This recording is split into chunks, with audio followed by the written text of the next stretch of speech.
got elected in 2009 as the youngest MLA ever elected in the universe. Right. You were like 23, yeah. I bleed orange, put that out there.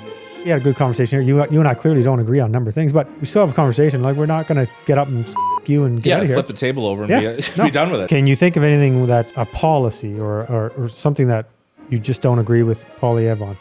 I mean, he fundamentally does not agree with our public healthcare system in a big way.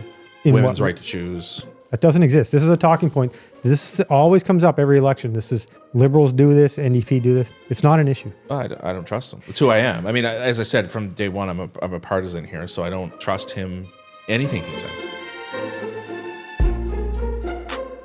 Hi, everybody. I'm Ryan McNeil. This is the Builder by Day podcast. Today, I'm having a conversation with Matt Whynott, who is a former Nova Scotia MLA and currently the Nova Scotia Regional Representative for the Canadian Labour Congress. Great to be here. Good. Thanks for being here. Appreciate that. Sure. Appreciate that. Matt, why don't we, for anyone that's not familiar with you, why don't you maybe just give folks a little background on for sure. who you are and what you're all about? So I'm I'm a former member of the Legislative Assembly. Got elected in 2009 as the youngest, I always say to people, the youngest MLA ever elected in the universe. Right. You were like 23, yeah. I got elected young. at 23. Mm-hmm. And, that was a long time ago. But it was certainly a time where, it was quite exciting. Like having been elected at someone at 23 was quite amazing. And so I've been in politics for, since then, essentially. And prior to that, I ran at 20 and almost beat, at that time, the Minister of Health. Lost by 500 votes. It's and been in politics, involved in politics since then. So it's been a good 20 years of whether you talk about campaign director to having been elected to strategist, to putting up signs. Okay. Yeah. That's politics. I love politics, and that's who I am. Okay. And what are you up to now? Yeah, so I'm the Nova Scotia regional rep for the Canadian Labour Congress, and the way I explain it to people is, Canadian Labour Congress is like the mothership for unions. So we're the national organization that represents about 3 million unionized workers across the country. Okay. Yeah. You and I are not known to one another. We just met 5 minutes ago. But, totally. But what had caught my eye, or I guess what a couple of weeks ago now, was that you had made a post, social media post. I don't know if it was Facebook or maybe you put it in different places. If I can, I just want to read your post. Totally. Then you and I can dive back into some of that. So this was a post that, content from a post that Matt had made a couple of weeks ago now with respect to the Nova Scotia government, Tim Houston's government, and some of the things that they were proposing, putting forth. Yeah. So I'm going to read this, and then you and I can dive back through it. Okay. Yeah. So you had sent a post whereby you said, let me get this straight. In 3 days, Tim Houston has, number one, stopped the public from being able to present on the proposed laws of the land. Number two, removed completely any legislative ban / protection of fracking, uranium, and lithium mining. Number three, gave $3 billion, gave a $3 billion contract to a private developer to not just build, but to operate the new hospital. Mm-hmm. Number four, allowed himself, not the legislature, to remove the Auditor General. I think they've pulled that one back since then, but we'll talk about that. Yeah. Number five was shoveled $1 billion to Shanx to operate Hogan Court Transitional Care. That one I definitely will chat with you on. Mm-hmm. I've got my own 2 cents from a builder-developer perspective on how that's... I've been talking a lot about how the government is handling or not when it comes to housing. Number 6 on our list was, or on your list, I'm sorry, was completely changed and limited the rules of the legislature for the opposition. Number 7 was got rid of annual report on ER closures that has existed since 2010 to keep the government accountable. Number 8, demolished Communications Nova Scotia. I'm going to ask you about that. I'm not familiar with that. Sure. And number 9, changed the rules so he can fire non-union civil service regardless if they're a deputy minister or not. Mm-hmm. Okay. It's a lot of things to talk about. That's a lot. where do you want to start with that? So Let's when you, start number one. Sure. So that was stop the public from being able to present on proposed laws of the land. Yeah. So, Nova Scotia has been known for its public consultation around the laws of the land. Mm-hmm. And which used to be called, there was a committee that was called law amendments. Okay. So essentially, any human, any Nova Scotian could go to the law amendments committee to present their thoughts on whatever law was being presented to the province. Okay. That is significantly diminished right now. The province has moved. The government has essentially stopped any amendment to any law that they bring forward forever. So just to say, like, one of the things that happens, the rules of the legislature are that you have to have 2/3 votes in order to change the laws of the legislature. Mm-hmm. The public may not know that as of November, the Conservative government has 2/3 of the votes. Mm-hmm. They've done this. And this is where all of this stuff is coming from, right? And so none of what is being done right now was ever talked about in the election campaign. I was campaign manager. I bleed orange. Put that out there. But like none of these things were ever talked about. And so here we are changing what has been the tradition in the province is no longer a thing. And I think people need to be worried. I mean, these are the types of conversations that, I mean, and since I've made this post, the province, the government, the Conservative government, for instance, last week, sent out an email to its membership to say, I'm paraphrasing here, but to avoid the media, send us money. That's not who we are. Let's remember, like the first.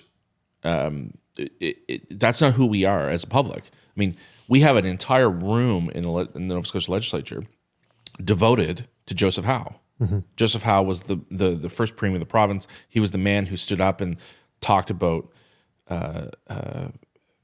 media being part of who we are. Mm-hmm. And here we are having someone say, let's avoid the media. It's wrong. Mm-hmm. Yeah, I would agree on that point. I don't bleed orange. I don't bleed any color for any. Sure. I don't bleed any political party's color, because quite frankly, I don't think any political party in this province or country, for that matter, actually represent the people. I think everybody represents their party. But I am all for transparency, and this is not it, obviously. Yeah. And I know what you mean by it's whereby there was no mention some of these things that have happened or are happening, these changes that are being put forth, or these new laws, or whatever it might be. I agree with you. It's like, well, where was this? I don't remember you mentioned this when you were running for election. So it's one thing if you ran on these things, got elected, and then said, okay, everybody, I'm doing the things you elected me to do. But to just start doing things that you've never brought up before, I know where you're coming from. Seems like a bit of a sleight of hand. For sure. Yep. For sure. Let's talk about the ban or the protection on fracking uranium lithium mining. So that I'm not intimately familiar with that, other than obviously lots of talk across the country about with what's going on in the world about us becoming and being more independent. Sure. But I guess what specifically would you say is your issue with that? So I'm not a big expert on this in any way, shape, or form. However, What I do know is that when you mine for anything, it significantly impacts people, in particular with water, right? So where companies and provinces do allow lithium or uranium mining, anytime you open up a mine, you're talking about 600 kilometers where it can affect people's drinking water. It affects people's livelihoods. And so, as we know, the province is only about 200 kilometers wide. And so no matter where you do it, it's going to affect people. Where are you seeing that? Like, where can I go see that information? I'm not familiar with that 600 kilometer radius. So Yeah. where is So that coming from? just in general, like there's you can Google it to say, hey, where does it affect? Like, how do you, when you bring forward these types of mines, it affects this amount of people, blah, blah, blah. Sure. So in Ontario, for instance, where in Northern Ontario, where they probably, I would say the largest lithium and uranium mining that goes on in the country is in Ontario, Northern Ontario. They're able to do it, which affects the smallest amount of people, right? And so in a province like ours, and most of this would happen in Chester, and the lithium in particular down in Annapolis County.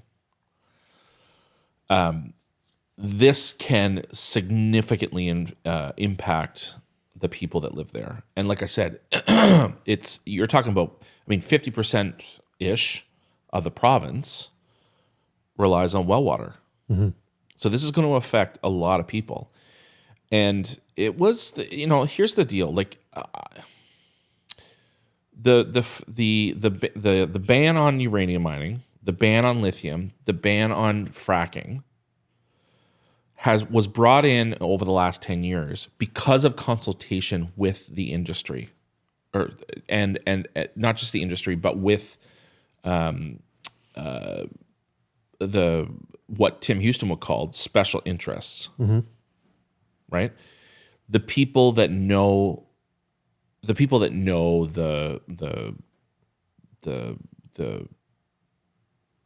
issue, right?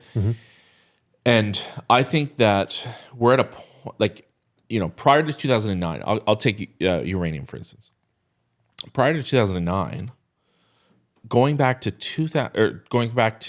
80s, it was the policy of the government back to John Buchanan that said we will not uranium ban or uranium mine. And so it was my government that I was proudly be a part of that put a legislative ban in place. Nobody was saying, "Hey, let's mine this stuff." So we put it in legislation to protect the public from this. And within one fell swoop, this guy is able to come in and get rid of it. Again, didn't talk about it during the campaign, and nobody's asking for it. So when he says about special interest, what he's really saying is the special interest for his buddies, right? And so when we resource mine, I'll give you an example. So when I was elected at the time when the gold mine opened up in Upper Musquodoboit. I could be corrected, but the province only gets a very small amount of money from resource development. It is not this panacea of, at this point, we're at the point where it's like drill, baby, drill. That is not, it doesn't mean the province is going to get a whack of money from this. It's not the oil sands. It's not a magical amount of money that's just going to be able to fix everything. To what end? And so at this point, what it's going to do is affect people's drinking water. It's going to affect people's livelihoods. And will it give people jobs? Maybe, Sure. but we don't know that. So how do you feel about wind power and wind farms? Oh my God. I mean, back in the day, I remember the argument always used to be, well, wind farms. I remember it was sort of, I guess, Argyle-ish area where people, we were putting up our first wind farms. And, it was so much money. It was going to cost all this amount of money, blah, blah, blah. Well, wind now is because of the technology, wind power is now some of it actually is the cheapest power that we can provide to the province, to the people of the province, and it's green. So the idea that we could be putting these off on the offshore, it's not a crazy idea. And when I first got involved in politics in 2008, 92% of the energy that we created in this province was coal. 92%. Fast forward to today,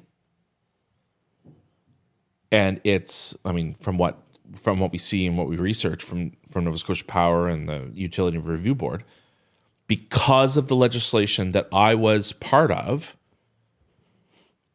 it is now roughly 50%. From what year? From what year did you say? 2008 to today. Okay.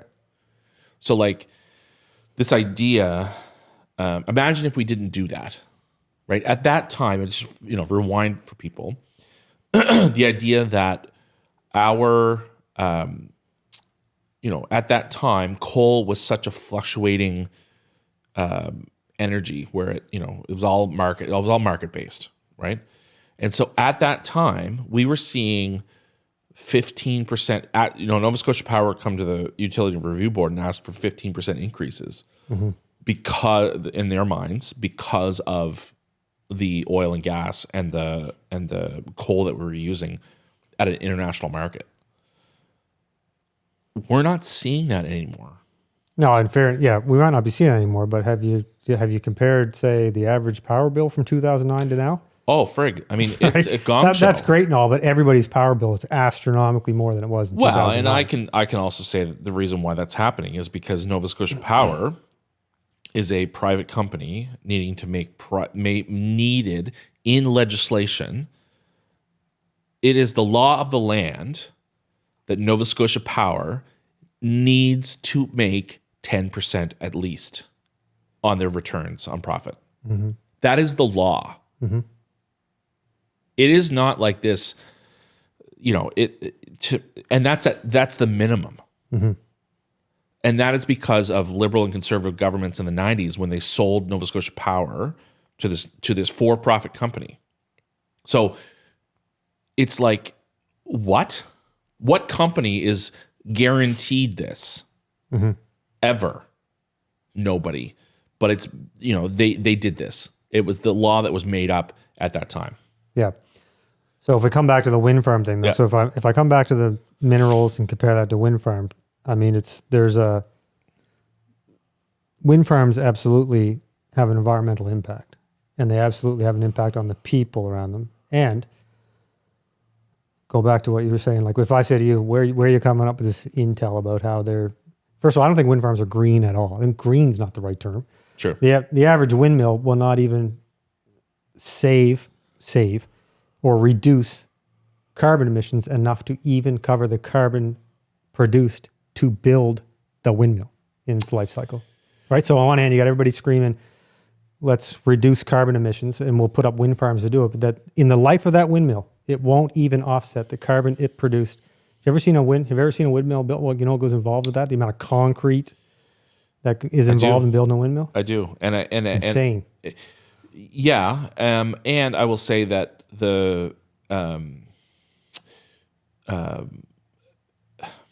thing about windmills in this province, it's different province by province, but the thing is that the cost to the ratepayer is set for 30 years. Unlike carbon pricing or carbon products like coal or natural gas or whatever. It fluctuates based on the market. Based on the legislation in this province, that number is set for 30 years. So you're not going to see the fluctuation for the average person because of that. Right? So, you're so, but the problem here's the problem about windmills is that it also,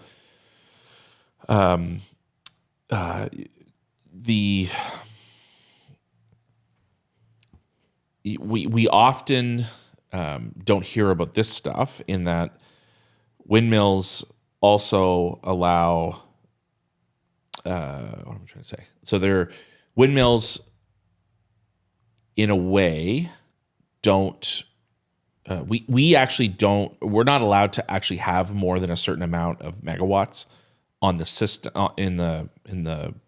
because of windmills. So you can't just build a whack of windmills and that's the only energy that we can produce. The grid actually can't, the grid can't Support it? Support it. Okay. Just the way it works. And I didn't know that until I got elected. I don't know that myself either. Yeah. So, and it's like, well, because you just can't build a whack of windmills and hope for the best. It's just, that's just the way the grid is built. Like, I remember when I was elected, went to Nova Scotia Power's headquarters or whatever, and they can actually see where the power that they produce comes from. In the power lines. They could literally go outside your building here and say, where is the power that's being generated for this office? Where is it coming from? That's how technologically advanced they are. And I think that's amazing. But at the same time, we look at, we just can't turn on the windmill energy and hope for the best. And that's not the panacea either. That's why the idea of a series of different power generation needs to exist, because if we have one, we're screwed. Sure, yeah, you need more reliable energy. Wind is not the most reliable energy, by the way. It's not even close. It's not even close. No. I guess when it comes to anything, when we're talking Nova Scotia Power and wind and lithium mines and uranium and all those things, I am of the mind that whatever it is, there should be if there's going to be a case made for it, then there should be a case made for it. And we, as taxpayers, should be presented with all the information. Here it is. Here's how much it's going to cost. Here are who the players are. Here's who's going to benefit from this. Here's how much. Well, here's what it's going to mean to you as taxpayers. Here's how long this project is. Here's what the capital investment is. This is who's going to profit from this. These are the private companies involved. I think we should have all that information, but that's not how it happens. We just get told what's happening after it happened. Totally, right? And that goes back to the uranium mining piece. Like, I think, it's not like you start mining tomorrow, right? And there's an ability to use that product to support the lights in your home tomorrow. Like, Nova Scotia Power has no ability to use that tomorrow. Right. So that in of itself would have to go to the UARB to say, hey, this is our best case scenario. This is how we're going to use it, blah, blah, blah. And this is how much money we're going to make off this. Right. Right. I mean, one thing I always remind people, like Amera, which is an international company, is the only international company that has its headquarters in the province of Nova Scotia. Okay. The only one. It employs a lot of people. And so it has a lot to say in how we do things in this province. Trust me. I would believe that. Yeah. I deal with Nova Scotia Power at a regular customer level. Yep.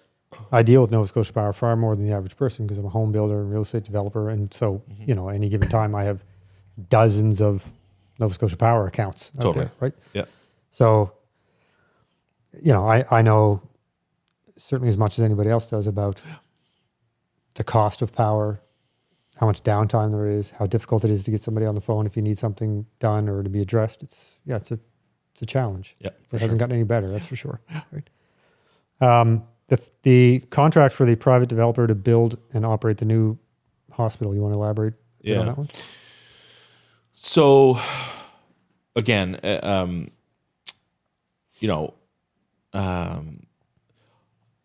my core, I don't believe that private companies can run our healthcare system better than the public can. You're in business. Mm-hmm.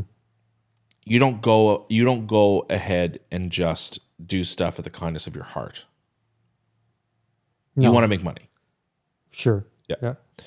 And so when you're a big company, massive, like these guys that are running this hospital are massive. Mm-hmm. Like it's, they're so big that they actually had to they brought 3 companies together to build a conglomerate to build the hospital. Mm-hmm. So you're making money. So, not just are they building the hospital, they're going to operate the thing. Mm-hmm. We saw this and this is where the problem with the Auditor General stuff came from. Sure. So in 1995, the government of the day said, hey, we're going to build 36 schools across the province, and we're going to operate them, we're going to build them, and Bob's your uncle, you're done. Well, the Auditor General at the time said it's going to actually cost the people of the province $1 billion more because of this deal over the 35 years. Mm-hmm. 36 schools, 35 years, and it's going to cost the taxpayers $1 billion more. More versus what? Versus owning them. Okay. Right? So if the province at the time said, hey, we're just going to build these schools, it's going to be on the books, Bob's your uncle. At the end of the contract of these schools, the province was going to have to decide whether or not they're going to buy them. Mm-hmm. It's kind of like a leasing project, right? Right. Yep. You lease a car. You have to decide whether or not you're going to buy the car or you're going to buy a new one, right, or lease a new one. Right. Same thing. So basically, at the end of that contract, the province of Nova Scotia and the Liberal government of the day said, yeah, we need to buy these schools. They ended up buying them for like $400 million. So at the end of the day, the developer ended up having, they got a $400 million check from the province, mm-hmm, and the province said, yeah, we're going to buy these 25-year-old schools. Like, as opposed good for the developer. Yeah, so as opposed to what you're saying is just if the province had just built the schools and owned them from day one. Right. So like I look at Lockview High, for instance. Mm-hmm. Lockview High was a P3 school. Mm-hmm.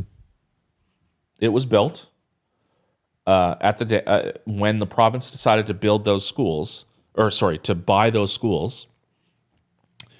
The province got essentially for each school, it was about $25 million.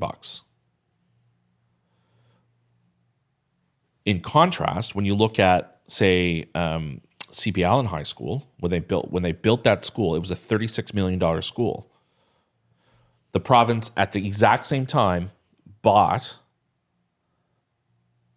a school that was 25 years old for almost the same amount of money. To me, it's crazy. Yeah, but I mean, you could say the same thing. At that point, you're talking real estate. They're buying real estate.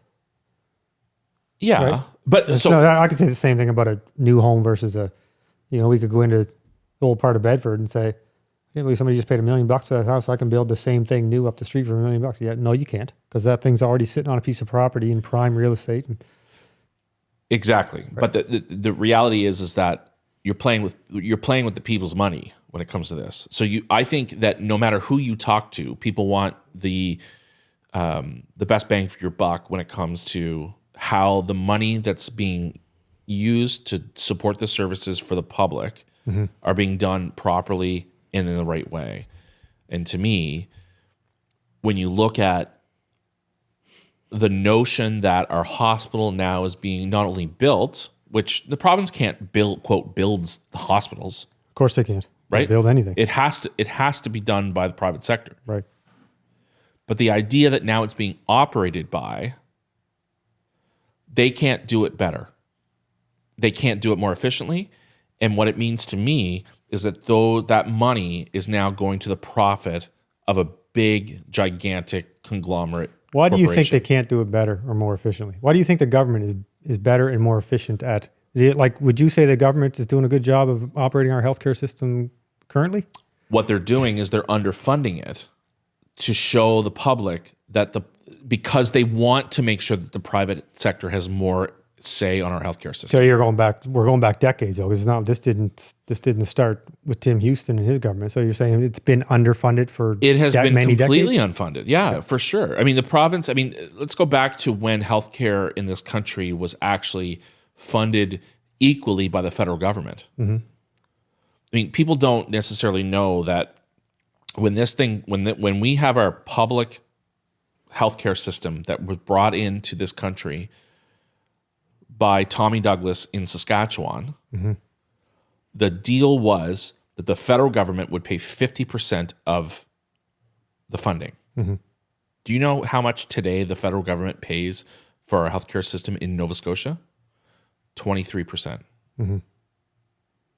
The federal government has downloaded from the 90s, mm-hmm. Paul Martin, Jean Chrétien, downloaded the cost of our healthcare system to the provinces. So 23%, the 23% is the number that the federal government pays for our healthcare system. Mm-hmm. It's wrong. It should be funded 50% to allow us as provinces. Obviously, it's different by every province, but it's roughly around the same amount by each province. That number should be the number, like 50% of that cost. I mean, if the province of Nova Scotia received 50% of the funding for healthcare system, that would be an extra several $billion. Imagine what we could do with that amount of money to help old people, young people, whoever, get the care that they deserve. Mm-hmm. But it's being underfunded. There are right-wing folks who want to actually underfund the system, show people that the public system doesn't support them, to ensure that they can get more private money into to healthcare. And to me, as a social democrat, that's wrong. Like, it is. Can we do it better? Can we run the system better? 100% we can. That does not mean underfunding it to the degree that we're at. And so if you pick anything, if you were to keep it simple, the healthcare system is complicated. Yeah.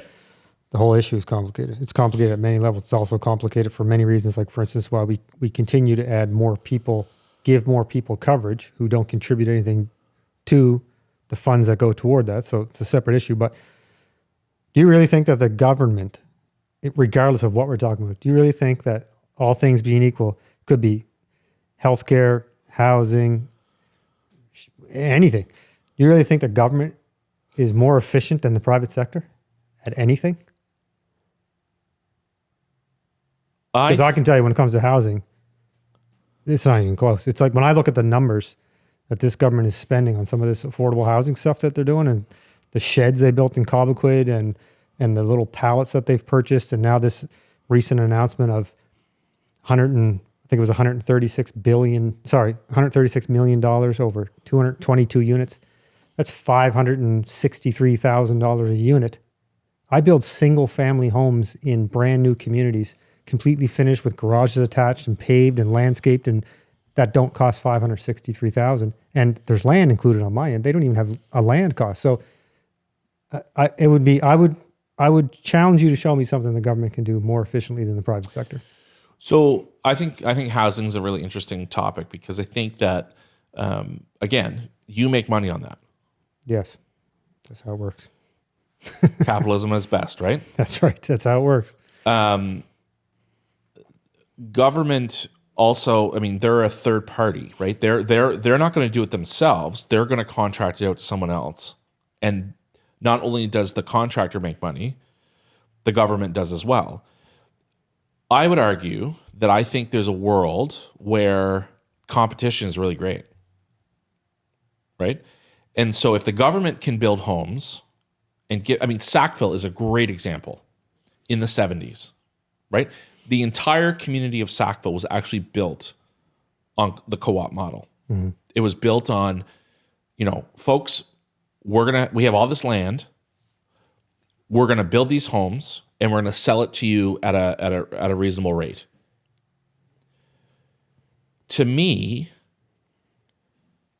in order to allow competition in the housing market, government needs to play a role. Because what does it do? If government can do it cheaper, it brings down the rate for everyone. The government can't do it cheaper. How could they possibly do that? My point is that the people who end up buying it at a cheaper rate brings down the value for everyone. Yeah, so taxpayers fund housing for other people, and as a result, brings down the market value for everyone else, making it tougher for the private sector to sell the homes that they build? I don't see the logic on that one.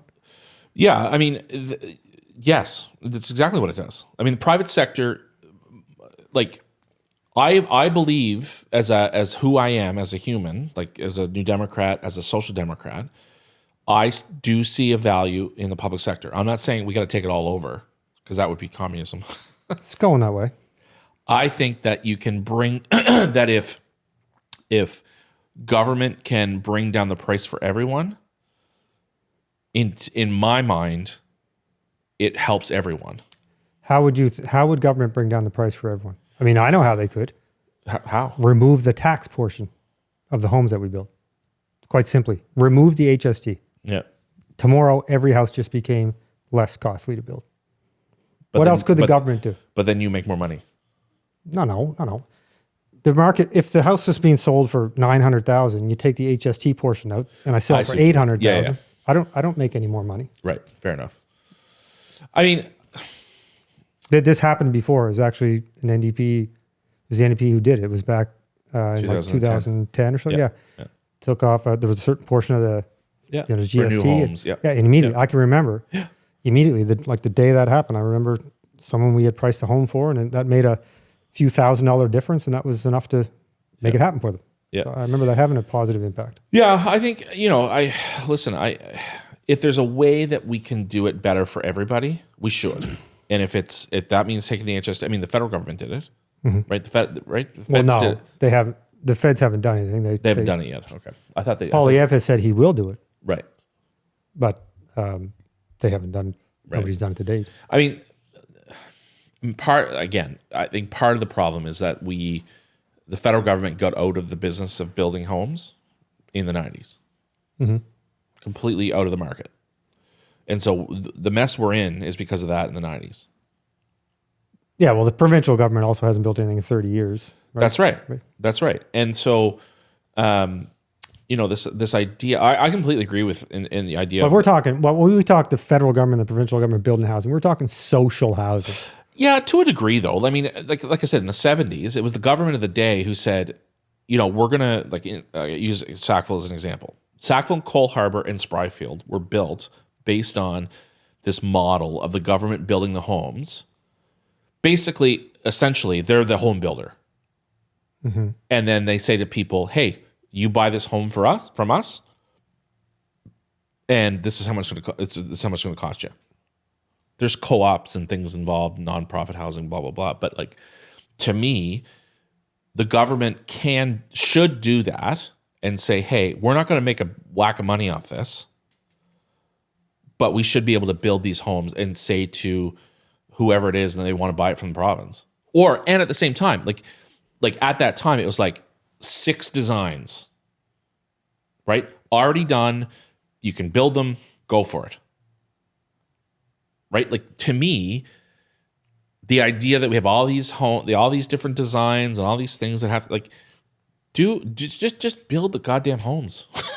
Yeah, I know it's easy to say, but for the provinces, they're not builders. There's nobody within the government that knows how to build and There's no builders and developers working for the government. They're in the private sector, being builders and developers. Yeah. You could say the same thing about anything. You say, well, okay, well, then why doesn't the government just build cars at the same time? Build simple little 2-seater, small, affordable roll-up windows as cheaply as possible. Build them and sell them for $8,000 each. Why not? You could say the same thing about anything. You could say, why doesn't the government do anything that the private sector currently does? But there's a reason for that, because first of all, the government would have to increase in size, which I personally think is exactly the opposite direction. I think our government should be getting smaller, not larger. In 2011, I think it was, or 2010, the province of Nova Scotia was getting screwed by pavement people who build roads, road builders. Okay. At the time, we would put out a tender for 1 kilometer of road. Mm-hmm. And at that time, I think it was like $60,000 a kilometer for a road. Or no, it's $100,000 per kilometer of road. Okay. And in some parts of the province, we would get 1 tender back. So what we did was we said, hey, we're going to take on building some of these roads as a province. We're going to buy our own paving company. We're going to build it. Doesn't mean we're going to do it, but we're going to compete with the private sector. So Dexter's, we all know Dexter's. Mm-hmm. They were the ones competing for these roads in Inverness, Guysborough County, Victoria County, where nobody else was competing. Mm-hmm. So we said, we're going to, $1 million is what it was going to cost us to have our own, quote, paving company, but we would compete on that tender. They were putting in bids like $120,000 a kilometer, where we knew that was not going to be the case. Like that's at that time it was ridiculous. Mm-hmm.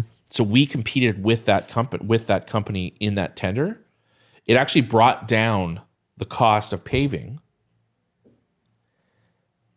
when we competed with that tender. We didn't necessarily do all the tenders, but it brought down the cost, and so the public, the money that we were spending on those roads actually came down. They were given the contract, but it went from $120,000 a kilometer to $80,000 a kilometer, which meant in our budget, we were able to spend more money on more roads. Mm-hmm. But that's competition. Did the province build any roads? Yeah, at that time, yeah. Okay. At that time, we did. Yeah. At less money. At less money. Okay. Because we were able to compete. We, as a province, competed on the tenders for those roads. Right. And we were able to do it cheaper. Yeah. So if I come back to the housing thing, though, I would say, sure, go ahead. Let's see, give it your best shot. Let's see you build a house for less than I can, or any other builder developer. For sure. Because we see the numbers, what the province is actually paying for it, and it's insane. Myself and the other builders that I know are looking at each other like, where are they coming up with these numbers? This is insane. Right. So you're certainly they're not going to build it any less. And if they want to sort of throw it out there, I'll call their bluff. Yeah, okay, sure, I'll bid against you. Let's see it. But then the government needs to be held accountable to the whatever their bid is. So if you tell me you can build this house, you want to pick some plans, whatever it might be, and you say, we can build this particular house for $200,000. Right. And the builders were putting in tenders at $250,000. Okay, great, go ahead. But $200,000 is a number, and we want to see the financials when it's all said and done, right? Yeah, I mean, listen, I look at after the fires in the Hammonds Plains, when they were like, hey, we're going to spend all this money on these mini homes. They were buying mini homes for $500,000. Mm-hmm. I can go buy a mini home on Lucasville Road for $350,000. That's right. Well, it's no different than this last announcement where they said we're spending $136 million. It works out to like $563,000 a unit, right, for affordable housing. You can buy homes currently right now on the market today for less than that. So why wouldn't you just go buy them? Why wait 3-4 years to get them built and spend that much more for? I'm not suggesting that the province should be buying resale homes as a form of affordable housing, right? But the math would say that makes more sense, at least, right? Right. Yep. So I'd like to see where they come up with these numbers. So I guess that's a question for you: is like, how would someone find out where they're coming up with these numbers? So I mean, it's funny. It's who's in the pocket. I have my thoughts on right. So who who do they know? It's not you. No, it's definitely not me. As a small developer. No, it's not me. Right? Absolutely not. It's the bigger developers who are able to pad the pockets of the current government. Mm-hmm. Now, people are like, wow, they give millions of dollars to the government or to the Conservatives or the Liberals or the NDP or whatever. And I'm like, well, there are actually rules in place for that. Like, there's no, like, the province of Nova Scotia, the largest amount of money that any individual can give to a political party is $1,600. Mm-hmm. Any individual. Mm-hmm. Companies, unions are not allowed to give money to a political party. Right. Period. Mm-hmm. However, you look at the big developers, every one of them and their employees, do they give? And how do they give that money? Sure. Is it expenses that aren't, sure, per diems and yeah, sure. Yeah, we all get probably a pretty good mental image of how totally. you grease the wheels of justice. 100%. So I think, I just want to always remind people there are rules, but then it's how you get around those rules is the issue. Yeah. There's a reason that the province got into the business of developing from the municipality level. Like they brought in legislation to essentially take away development from the municipality. You mean, development approvals. What's it called? Special landing. Special, mm-hmm. What's it called? Special development zones or... Yep, I know what you mean. Whatever it's called. Yep. There's a reason why they've done that. So we got to find out what the reason is. Yeah, I'd like to find out a lot of things. I guess that's what I'm wondering. Is like there has to be someone or some group of persons who can specifically answer these questions. And I mean simple questions, simple middle class, blue collar, idiot home builder questions where I go, where did you come up with that number? 100%. Right? Explain it to me. But we're in a home builder. And we're in a world now where, going back to one of the points I made on my Facebook post, there's a reason why the Auditor General doesn't have those that ability anymore to audit whatever the government's doing. Mm-hmm. There's a reason for that. Sure. And, they've pulled back from the firing of that person. Mm-hmm. But the Premier still, under the current proposed law, has the ability to say to the Auditor General, give us your report and we'll publish it if we want to. Sure. Yeah. I did see that. Yeah. That's 100. Yeah. That is bull. Mm-hmm. I agree. Like, that is where the answers are found. There's a reason why the Hogan Court Transitional Care Unit was audited by the Auditor General, and we look at the developer who was in charge of that. They basically got twice as much amount of money than it cost them to do the hotel in the first place. Mm-hmm. Like I think it was like $67 million extra. Mm-hmm. And now they're given a contract to run the place for 30 years. Right. Which is going to cost the province $1 billion. Mm-hmm. You tell me that the province can't do that cheaper. I don't know. I mean, right? To me, that's what makes me upset. Sure. Where it's like, we get to a spot where, so we talk about doing it cheaper. Sure, you can, there's lots of examples of where government or private sector can do things cheaper. There is no way on this earth that the developer of Hogan Court is only coming out even on this project. Oh, there's no way. No. Like in even any world. Even the infant stages of that first building that they purchased for like, don't quote me, it was like 30 million or 35 million or something. And it was just, there was nothing done to it. There was nothing done. There was issues with whether it was something like there wasn't an appraisal done or nothing. And the parking lot wasn't even included. Right. And the building wasn't even suitable for what the purpose they built it for. They're going to have to widen hallways or some other nonsense. And I'm looking at the numbers, and then I'm looking at the fact that there was this weird thing where there was a developer sold the land to another developer, and then that developer kind of sold it back to these guys, and then they did the deal. They negotiated the deal. It it was That's where corruption takes place. It was terrible. And I'm in that, and I'm looking at that as I'm not a political expert, and I don't, but you don't need to be. You're no dummy. I'm a business expert. And when it comes to this business, I am definitely an expert. And I'm looking at those numbers going, no, and that's not even how any of this would ever happen in the private world. So you talk about private versus public. Yeah.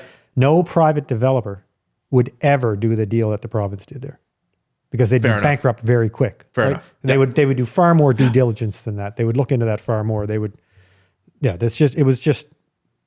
was wild to me. And then it just kept getting worse. It just kept getting worse. And it was like, they basically took the approach of it's Shanix, isn't it? They basically took the approach of, you guys go ahead and just let us know what we owe, I guess the approach was, here's the property, and you guys go ahead just let us know what we owe you when you're all said. That's not how this works, right? And it was the issue was, of course, and it was also a one source contract. Right. Right. When you're, to me, in the world that we live in, if someone said, hey, we're not going to compete on the contract, and you can have how much amount of money you want on it. Right. Seems pretty friggin' asinine on the whole situation, and goes back to the hospital, right? It's the same thing. It was a one source contract. There was no competition on the contract. They just gave it to somebody. Right. They gave it to their buddies. That's right. Which is the same thing they're doing when it comes to everything I've seen so far with respect to these affordable housing projects. It's one developer is doing all the work. Those things on Cobequid Road, I mean, they were built in the States. Imagine if they'd done that today with the whole U.S. thing going on. Yeah. Well, yes. Right? You can't tell me that some Nova Scotian company couldn't build those homes. I can tell you that we definitely could have built those totally homes for less money and faster. 100%. Yes. And employ. And it would have been local people doing the work. Local people doing the work. To me, there's no business case there for that. Dumb idea. Yes. Dumb idea, right? And so that's when policies and government can actually influence the work that's being done, whether it's housing, whether it's schools, whether it's healthcare. That's when you put as a social democrat.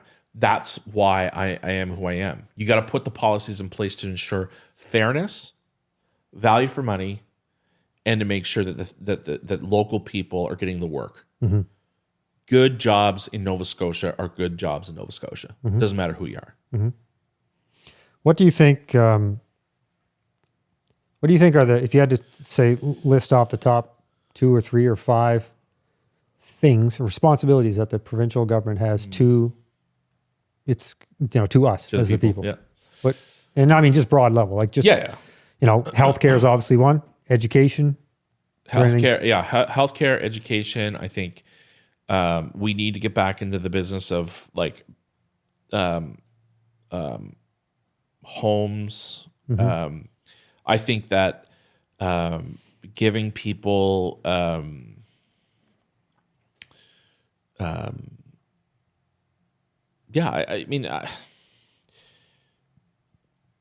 setting up the systems setting up the systems to ensure that people, we don't manufacture a lot here.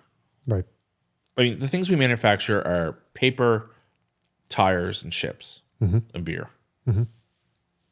That's really, at the end of the day, all we produce. Right. We ship our fish away. There's a plane every day that leaves Halifax to go to China. So I think giving people good jobs that are like high value jobs, like the ships, those are, people are making $120,000 a year jobs at that shipyard. That's why the shipyard was such a big success at that, or a win for the province. At that time they were 500 jobs a year, and now they're up over 10,000 at the shipyard. But yeah, I think we have as a province, we have to and I think that's maybe where the province is going to when it comes to like the uranium stuff and the mining and things. Except as a province, the only thing we're not getting a lot of royalties off that stuff. It's maybe the jobs that are created, but at the end of the day, you're talking 100 jobs. You're not talking a whack of jobs, right?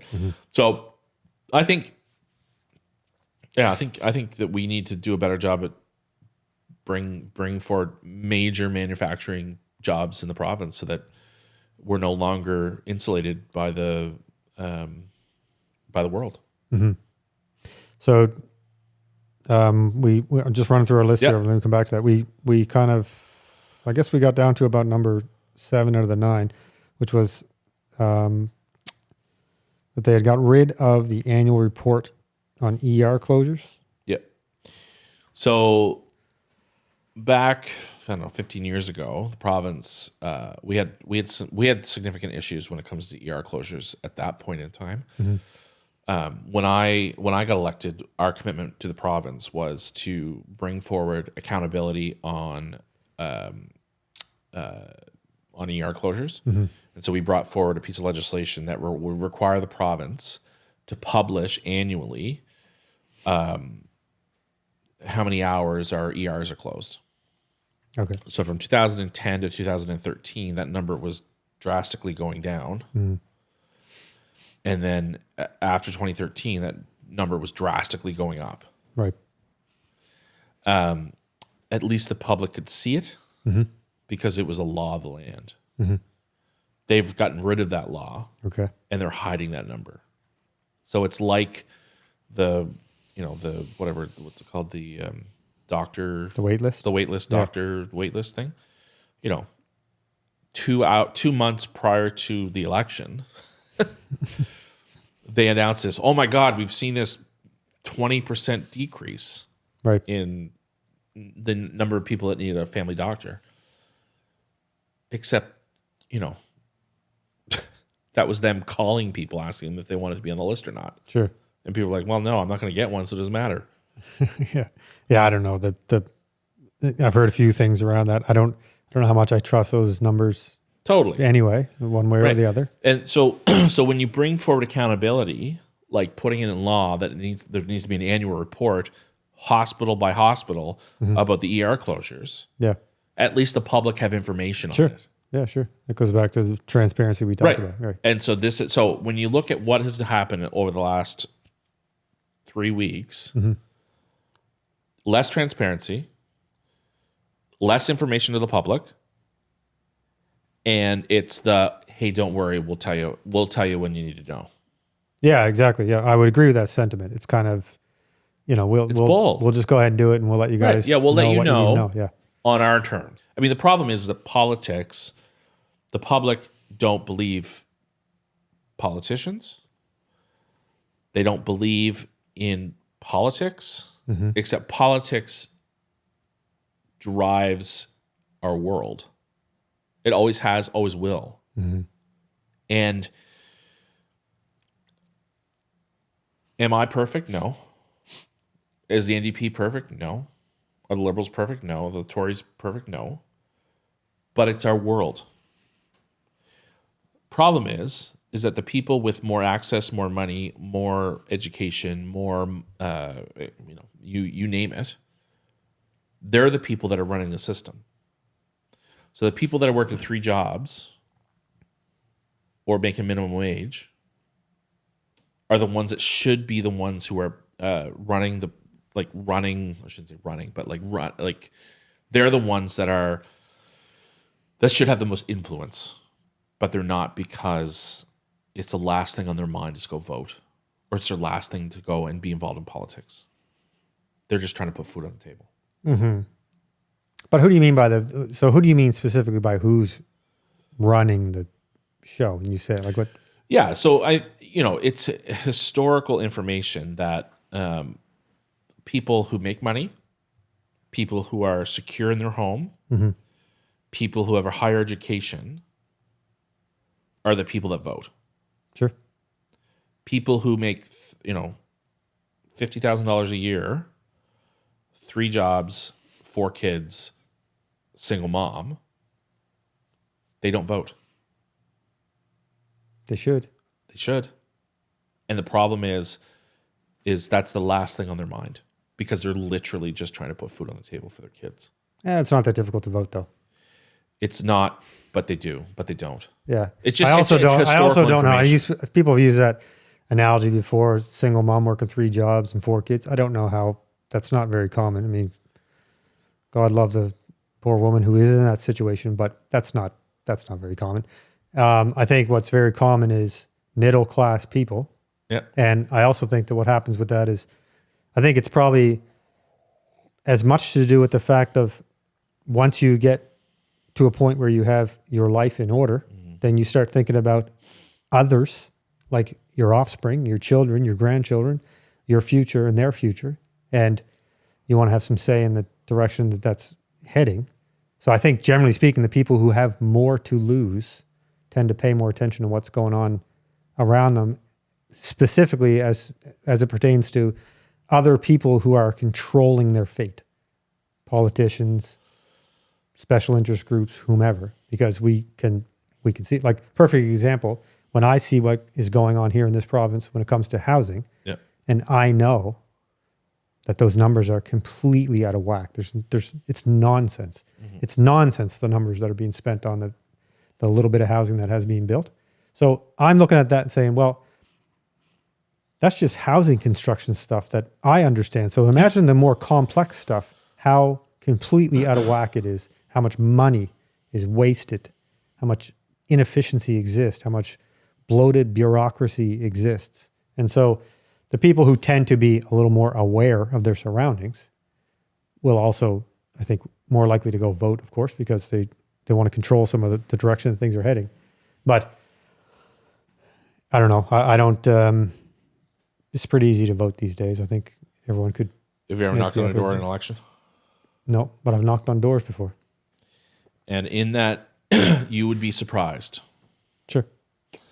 I mean, we know the numbers, right? It's like, in the last provincial election, 44% of people voted. Mm-hmm. In a province like Nova Scotia. Mm-hmm. The founder of parliamentary democracy in North America is in Nova Scotia. But whose fault is that? Listen, I mean, that's just the people who don't vote. I mean, if you don't vote, you don't vote. Who do you have to blame but yourself? It's a different story if that tiny percentage of people that you might be referring to who simply cannot get away because they work 16 hours a day and they have 4 kids and 3 jobs. That's just not very realistic. Listen, I'm with you. The idea that you can vote every day. Plus, you can vote online now. Just municipally, right? Yeah. You can vote every day of an election campaign. Mm-hmm. Every day. You can go in and find a way to go do it. Right. So people aren't inspired. There's a lack, like I said, there's a lack of inspiration. There's a lack of trust. There's a lack of, you name it. The idea that I would never vote is wild to me. Mm-hmm. Like just that notion, right? It's just who I am. Sure. It's in my DNA. Well, I often say, setting aside the folks who would vote but simply cannot do so, sure. Then what I say to most people, if you don't vote, then you have nothing to complain about. If you didn't vote, then the other thing that a good friend of mine reminded me often that, in an election, it actually is the most, in our system of elections and politics, election day is actually the most fair. It equalizes everybody, right? Regardless of your color, regardless of how much money you make, regardless of who you are, where you come from, what your background is. Sure. At that day, we're all equal. Mm-hmm. It's up to us to inspire those people to go vote. Sure. And I think that, unfortunately, in our system of politics, general folks, just aren't inspired by that. And that's, to me, horrific. Mm-hmm. So, I do politics because I love the notion of being able to help people. And you can't do it all. Sure. So, well, hopefully we get to a point where, 100% of people vote and, the panacea and everything will be wonderful. Sure. Yeah. Yeah. I don't think that'll ever happen. I know, but Yeah. I mean, when it comes to, I think one of the challenges that I see when it comes to politics and one party versus the other is that it used to be a thing where, first of all, it used to be considered rude to ask somebody who they vote for. And now not only is it not rude to ask who you vote for, now it's perfectly acceptable to chastise somebody because they vote for a different party than you vote for. It's insane. Yep. And part of it is like, I think that politics has just become, it's become identity politics. And that's worse on the left. Way worse on the left. You think? Oh, dude, how many examples do you need? It should be about the issue. So whatever the issue is, let's say the issue is housing, Sure, healthcare, immigration, whatever it is. What I would expect is that each party would say, this is the issue. We should, first of all, if we can't all agree on the facts, then immediately we know there's a problem, right? If the three parties, in this province, if the three parties can't agree on the facts of the matter, then immediately we have a problem. We have an information problem. We have a truth-telling problem. We have a transparency problem, whatever it is. Sure. Which we can't. So we have a problem from day one because we don't even agree on the facts. Not only do we not agree on it, they don't even say what the facts are. We don't even argue with the facts. They just say, here's the issue, maybe. But more importantly, somewhere down the line, they just talk with these really minuscule little piddly things that they make the issue. But that's not the issue. The issue is, like, it's from a provincial government's perspective, housing, social housing, public housing, not private sector, but housing, healthcare, education. So if there was an election coming up, I would expect that each party would have a lot to say about those three things. And they'd be very specific. Here's the issue. Here's what we propose is the solution. Here's what we'll do if you vote for us. But I don't really see it that way. What I see is these guys are dirty right-wingers. These guys are liberal, socialist commies. These guys, that's what it is. Back and forth. And then it's just a matter of how many people you can rally up on each side. Yeah. I mean, I would argue that's not necessarily identity politics. Like, identity politics is like... Oh, no, I didn't get that. I was trying to stay away from that comment. Right, fair enough. I was letting you off the hook on that one. No, fair enough. But I think that there's a world where you're right. Like, the idea that we're able to have this conversation while respecting each other is super important. Yes, I agree. This is what the politicians should be doing. So it's funny. So you say that. So even before we came on the air, I said, one of my best friends is Chris D'Entremont, who is the member of Parliament for West Nova. He's the Deputy Speaker of the House of Commons. He and I served as MLAs together. We talk probably once a month. But we talk because we're humans. Right. We talk to each other. That's right. We would all, when I was elected, we would all go to the old triangle. We'd leave whatever gong show was going on in the House of Assembly. That's right. And we'd have a beer. Sure. We'd have fun. We'd laugh. It'd be done. Yep. That does not happen anymore. And I think that's the biggest problem with our politics. Yeah, I think that people don't know how to have civil. It's okay to disagree. Of course. That's part of the process. That's part of who we are as Canadians, part of who we are as Nova Scotians. And to disagree is okay. That's right. And you know what? At the end of this podcast, for you and I to go out and have a beer, I think that's okay. Yeah, sure. Right? Of course. But that's not how it is. And the public doesn't see our politicians do that because of, quite frankly, the gong show that's going on in the States. Our leaders can't even sit down in the White House and have a conversation about Ukraine. Yeah, well, just so we're clear, this country is no less of a gong show than the U.S. We are equally as much of a gong show. We haven't even had a fucking government for 7 months. Right? They fucked off all summer. They argued about it for a few months about the green slush fund. Couldn't get anything done in the fall. Then they shut it down so they can do this shit show parading their WEF globalist leader guy around to be the next leader of the party. It's just a gong show. This country's way more of a gong show than the U.S. It's just that here, all we ever hear about, and all we ever hear about is that we have the media is entirely, well, it's owned by and subsidized by the Liberal government. So that's all we hear is one side of the argument. That's all we hear. That's why before Trump was elected, it was the federal government, the Liberals, the NDP, everyone was anti-Trump. Trump gets elected, they remain anti-Trump.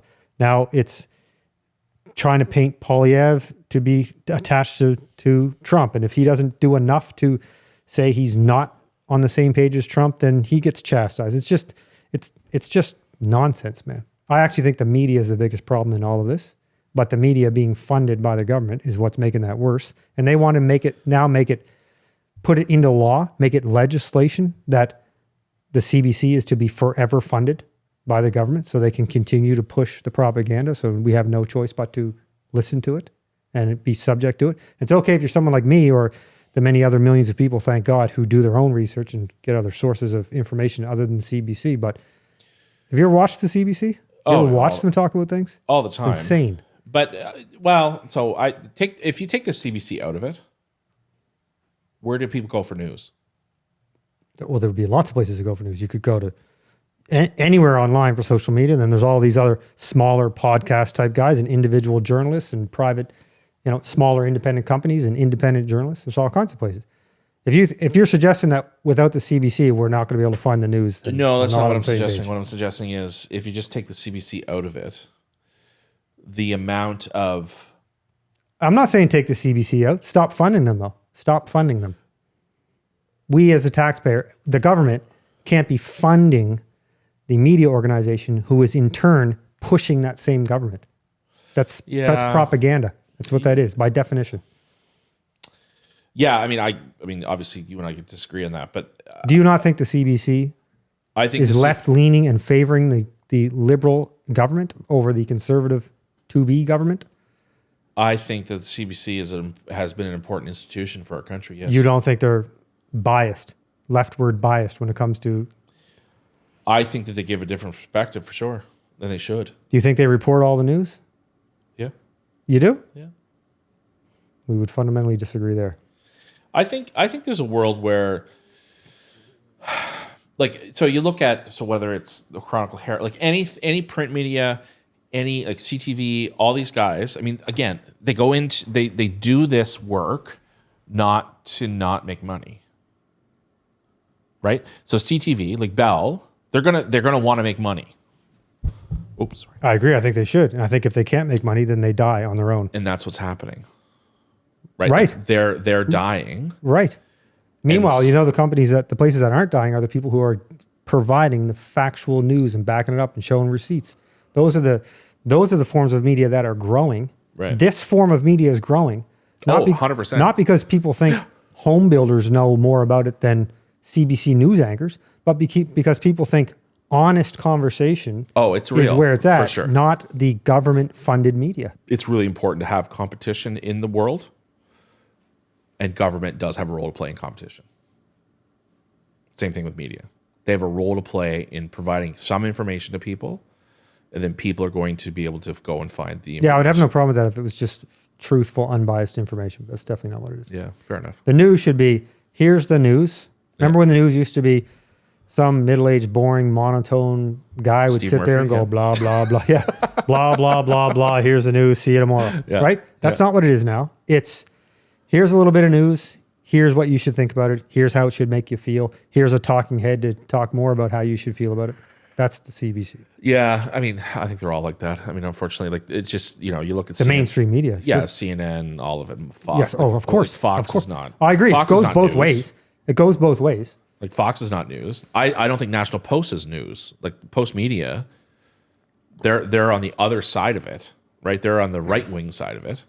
But you don't think the CBC is on the left wing side? You think the National Post is too far right or is right wing or biased? I think they're all. I would say that they're all, other than CBC, they're all right wing. You think the CTV is right wing? 100%. Oh my God! Can you give me just one general example? I don't mean specifically, but just give me a general, the perception that you think they lay out there that you think is favorable to the right wing. Sure. I think CTV is in some ways and oftentimes worse than the CBC. Well, Bell, I mean, any company that wants to make money, they're gonna push their own agenda, right? So, what do you think their agenda is? This is where we come back to. The CBC, Their agenda is to keep getting the funding that the federal government is giving them so they can stay losing $1 billion a year, whatever it is, and still manage to pay bonuses to all their executives and stuff. You, of all people, should really have a problem with that. All these big wheeling executives at the CBC making hundreds of thousands, getting thousands and thousands of dollars in bonuses from taxpayer-funded money while the business they are operating is being run into the ground financially. You're right. I find that odd. No, but you're right. You're right about the bonuses stuff. Like, I think, depending on, regardless of who you are, it's a good thought. Mm-hmm. Like, I think, yeah. Like, I'm not a, it's not a scenario where I'm a righty and you're a lefty. I don't consider myself a righty at all, to be honest with you, because I do support the idea of public health care and the fact that we as a society should help those in need. Yep. But where we would differ probably in some cases would be, but I think that we should first be helping our own, and our own should all be taken care of before we start looking to other countries and other parts of the world, because we have our own living in tents and going to food banks in record numbers and so on. And so to me, that's insane that we as taxpayers are spending as much money, if not more in some cases, to help those in other countries, while our own people here, who in many cases have paid taxes their whole life, and now they're 70 years old and they need some help and they can't get it. Yeah. No. Right? It's just, it's odd, man. It's odd how but again, this all comes back to, and the same thing with the media is like, we never get the full story. There are stories we don't get at all. And nowadays there's just a story will break today about whatever it is, and in 3 days' time, and it'll be big news. And it could be anything not politically related. It could be a plane lands upside down in the airport in Toronto. 2 days later, forgotten about. No follow-up, no whatever happened there, right? It could be anything from the U.S. president or running for president at the time, assassination attempt. Even a week later, even that was no one was talking about. We never did find out what happened there. What happened there? What was the deal? Nobody, we just drop it.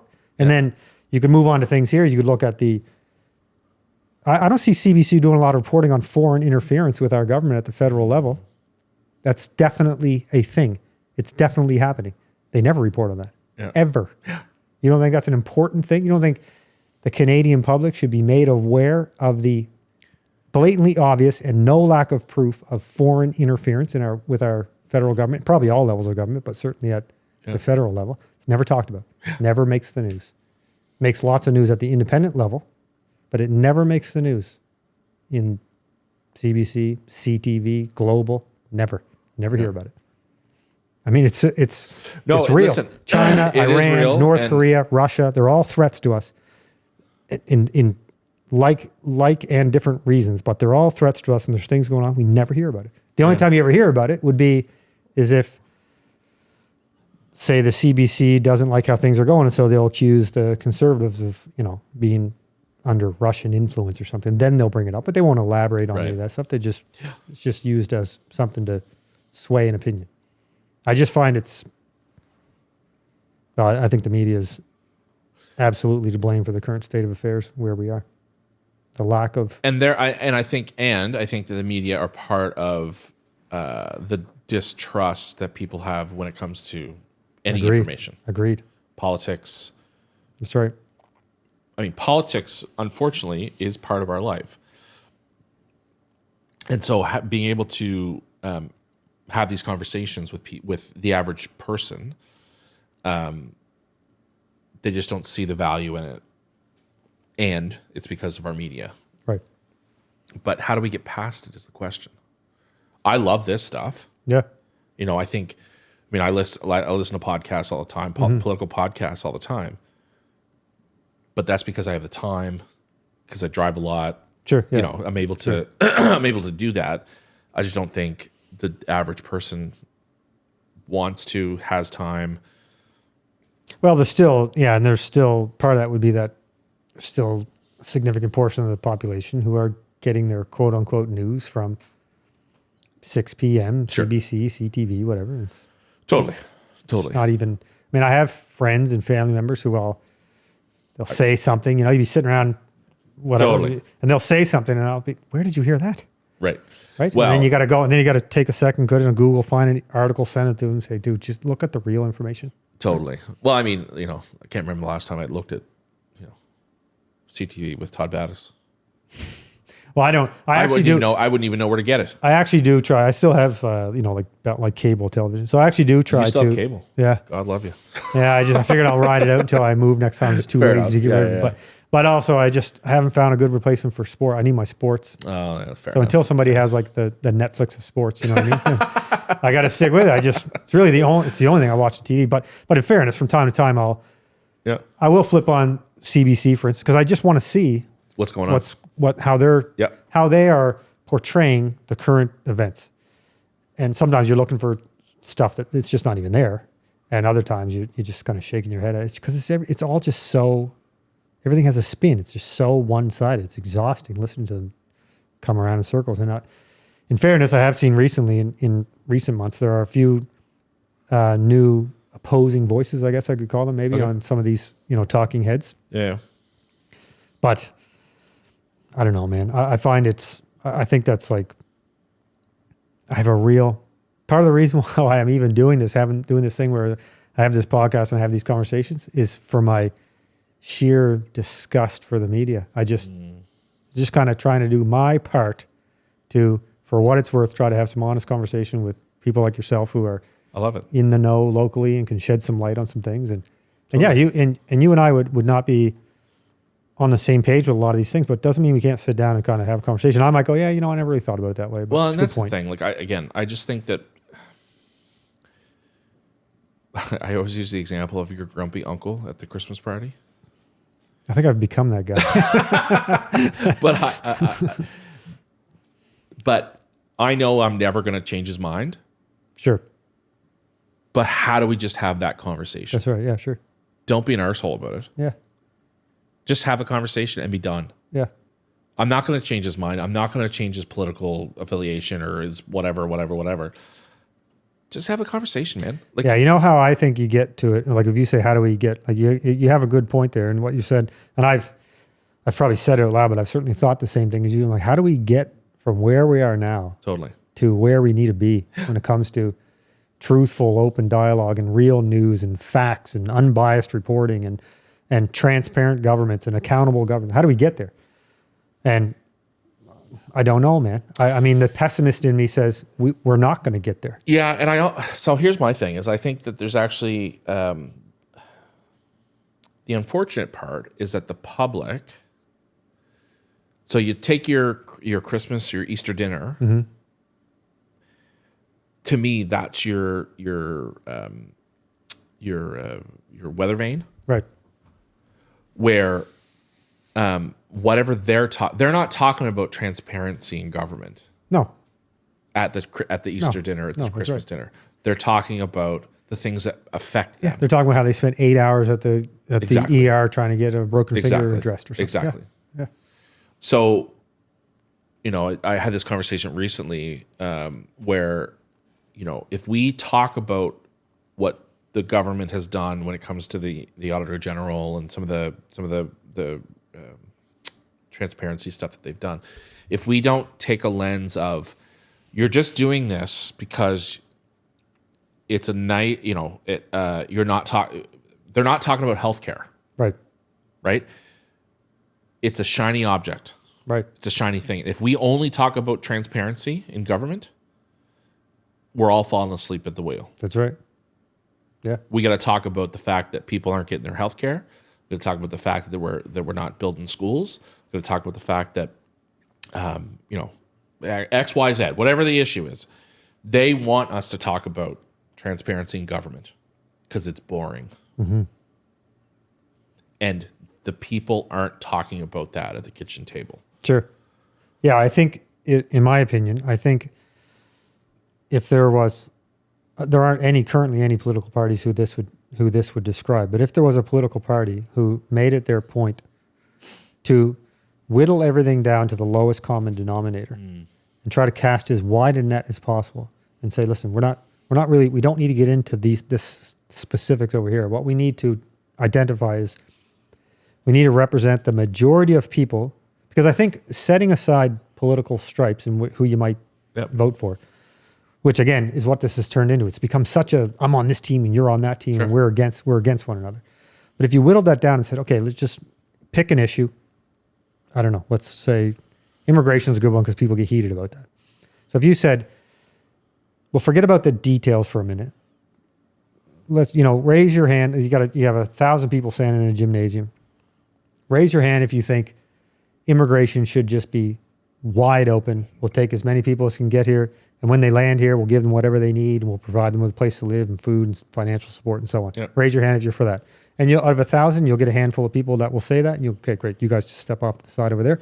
Now raise your hand if you think we need to have controlled immigration whereby there's a plan. And if you say, for instance, we support immigration if it's in the best interest of the people who are here already.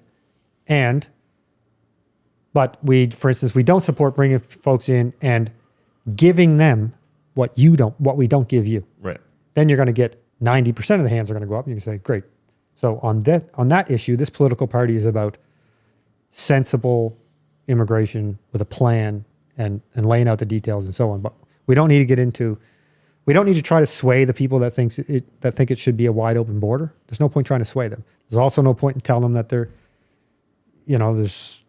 something wrong with them or they're idiots or whatever. Just never mind. We're not going to get those votes, right? Right. But so much energy seems like it's put into trying to win people back and forth when you're not even being clear on where you stand on the issue. You're just trying to bring them to your team. You're just trying to get people from orange to blue or blue to red or whatever it is. But you're not really actually telling them what it is you stand for. So it's interesting you say that because I think that there is a world where in politics, so there's actually I look at oftentimes in politics, we look at the voting population as a triangle. Mm-hmm. So the top 10% of people that we talk to can't vote for you. Sure. Because they're a new Canadian, they're under 18, they just can't vote. Okay. So 1 in 10 people that we talk to, forget about them. Mm-hmm. 4 in 10 people, based on the average number of people who have voted in the last number of elections, 4 in 10 people don't vote. Mm-hmm. So you forget about them. Right. Then you look at the bottom part of the triangle, which is 2 in 10 people, which is 20% of the public, who are like me. Bleed orange, bleed blue, bleed red. Mm-hmm. Doesn't matter if it's a pumpkin running, you're going to vote orange. Right. The people we need to talk to are 3 in 10 people.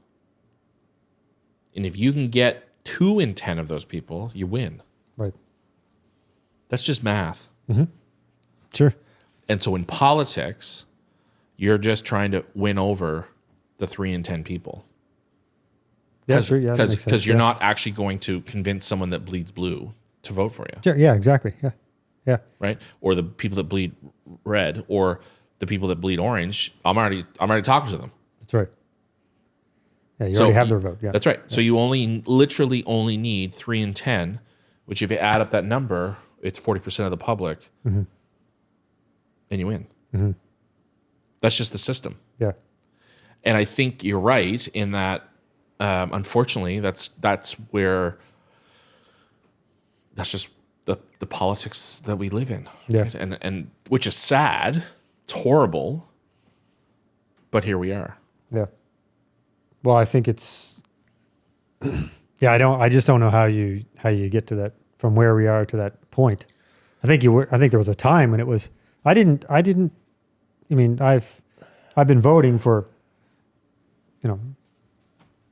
decades. Yeah. Right. But I just, when it came time for an election, you just do a little research for a day or two, see who's saying what, maybe watch who's on being interviewed on TV or whatever it is, and find out who your candidates are, familiarize yourself with them, and vote for the one you want. And oftentimes it even came down to, especially in, more rural or suburban communities, it came down to, it doesn't really matter what political stripe they're wearing. It's like, well, that guy, he was your Coach. science teacher. Yeah, exactly. Right. So you're voting for that guy or that gal for that reason. Yeah, 100%. Right? And I've always thought that that would be your ideal situation when you're putting your faith in somebody who, set politics aside. I feel like this person, this man or woman, is capable, competent, rational, logical thinking person. I trust that they'll do, to the best of their ability, they'll do what's right. Yep. Right. But I don't think that's how it is anymore. I think now it's like liberal, conservative. Yeah. Right. It's just, God, it's exhausting listening to people. It is tiring, and I think people are tired from it, and I think that there's a world where, but here's the bonus. Here's what I think, if we can come out the other side of this conversation, I think that there's a world where if we can start having conversations, not being so polarized, and not telling each other that we're all a bunch of arseholes. Right. That's the politics I used to know. Sure. I have friends who are conservatives who are now, who I have so much respect for in a big way. Problem is that now they don't even talk to me anymore because the world is so polarized. Sure. Which makes me upset. Yeah. Oh, people have definitely, I can see it, especially in your case where you're in politics. 100%. Because I know people that aren't in politics who have lost friendships in recent years because it's become, and family members stop talking to each other because it's become so polarized. But if we just understand, I mean, listen, I get it. It's hard. Politics is hard. Donald Trump's an arsehole. Like, he is not a normal human. But outside of that, I think if that's the bar. Just so we're clear, I think Justin Trudeau is an arsehole. I think Jagmeet Singh's an arsehole. Sure. So, I mean, he's not alone. Trump's not alone. But I think that there's a world where if we can just because you don't agree with me doesn't make you an arsehole. No. Doesn't make you an arsehole either. Right. Right? Exactly. You can disagree on things. It doesn't mean at a personal level you're... Exactly. Yeah, and I think if we can get past that, we can do the world a better thing by having those good conversations. Sure. I'm never going to agree. Should say never, but I'm never going to agree with Pierre Poilievre or Tim Houston. Tim Houston's, I've met with him many times. He's a nice guy. He's a bro. When I saw him at the whatever hockey game I was at last year, he came up to me, gave me a big hug. Good to see you, Matt, blah, blah, blah. I'm just going to disagree with him politically. And that's okay. Right. I'm never going to vote for the guy. Sure. I'm never going to promote him, but I'm also not going to degrade him as a human. No. And at the end of the day, we are humans. Right. We need to respect one another in a big way, more than ever, I think. Like my partner always says to me, she's like, "You're just so nice to people all the time." I'm like, "Yeah, well, it's because I actually like people. I don't need to agree with them all the time, but you gotta be nice with them." Sure. And I think that's the piece that we're missing. Like on the left, on the right, no matter what spectrum you're talking about. Well, I think, I agree with that. I think it's become not about disagreeing with that person with respect to their views or their policy or what they might have just said. It's just disagreeing with them as a person. It's become personal. To be honest with you, I don't know. I think politics it's by far the most toxic profession you could ever go in right now. There's nothing worse. And it's the only one where it's perfectly acceptable. The same people who would make an argument about how we have to get this out of the workplace and that out of the workplace and so on would be the same people who would take to Twitter tonight and say something to Tim Houston like, "Fuck you, you right-wing nut job." Same person tomorrow will go to work and say, "Oh, we need a more loving and caring and safe space here in my workplace." So for me, and that's, I guess, going back to the post that I posted, right? I did not ever talk about Tim Houston. No, I know you didn't. right? talked It was it- about the this stuff. policies, Yeah. right? That's right. If we can stick to the policies, we can disagree and we can have an argument about policies, Sure. not about the human. We keep it at a level that's respectful and real. Yeah, I think when it comes to politicians, it'd be no different than any other profession. But I think when it comes Yeah. to politicians, it's like, you obviously we talked with them about and criticize them about their policies and decisions they make. And I think it's also fair game that politicians are going to be subject to, their past and their current Totally. relationships, business relationships, and they should disclose things like Absolutely. this Mark Carney scenario comes to mind where there's a lot going on there that he's clearly not disclosing for a reason. Yeah. But we all know what the truth is. But when it comes to their personal life, their family, that stuff's way off limits. Way off limits. Yeah. And it should never, again, regardless of color, regardless of what they think, whatever. Right. Like, I hear often, about Jagmeet all the time with this, because he wears a turban. It's like, if someone had a cross on their, right, that's a religious symbol for him. Mm-hmm. If someone had a cross on their neck, right? Like, Well, people are having a problem with that these days. in 100%. public. Yeah. People wearing a cross. Yeah. Yeah. So I don't think either should be a problem.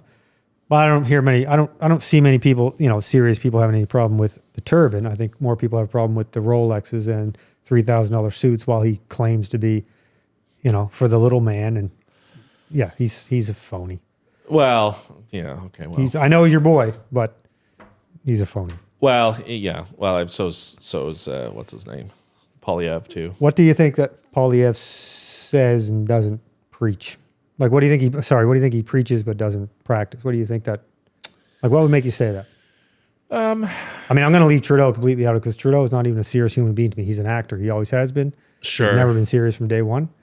But Jagmeet's, I'm a partisan, and I always tell people that's who I am. It's what I do. or not even that, what policy are there any particular policy or policies that Poilievre is sharing that you disagree with? Let me say this. I think that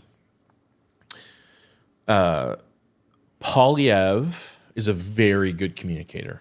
Mm-hmm. He always has been. Axe the tax, simple. The Democrats, we'd have to write a 7-page white paper on why that's not true. Sure. So, he's always been a very good communicator. I don't agree with him, but he's been a very good communicator. I think that, when his stuff resonates, when it gets repeated at Christmas dinner. Mm-hmm. So people know what he says because it's simple, except it's not that simple. But can you give me an example? Can you give me an example of a policy or something that he is promoting or pushing that you think you would disagree with? Because I mean, the Liberals love it; they're all using his talking points. In the last 2 months, I would say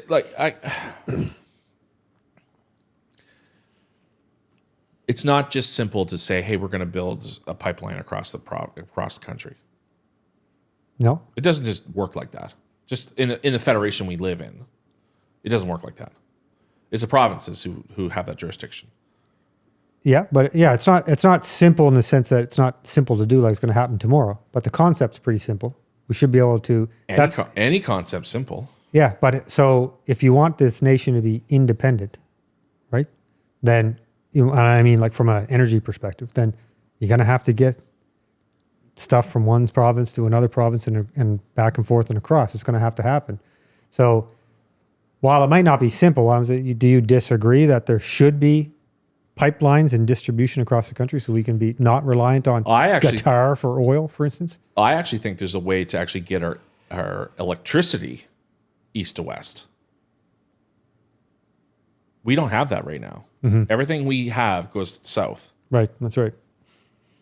So before we start talking about oil, let's talk about powering our own homes. Yeah, sure, but I mean they're tied. The things are tied together. I mean, Not necessarily. I mean, if you think of like Manitoba, for instance, right? I mean, the amount of hydro that Manitoba has, instead of sending it all the way to Minnesota every day, or Quebec to New York, why can't we send it to each other?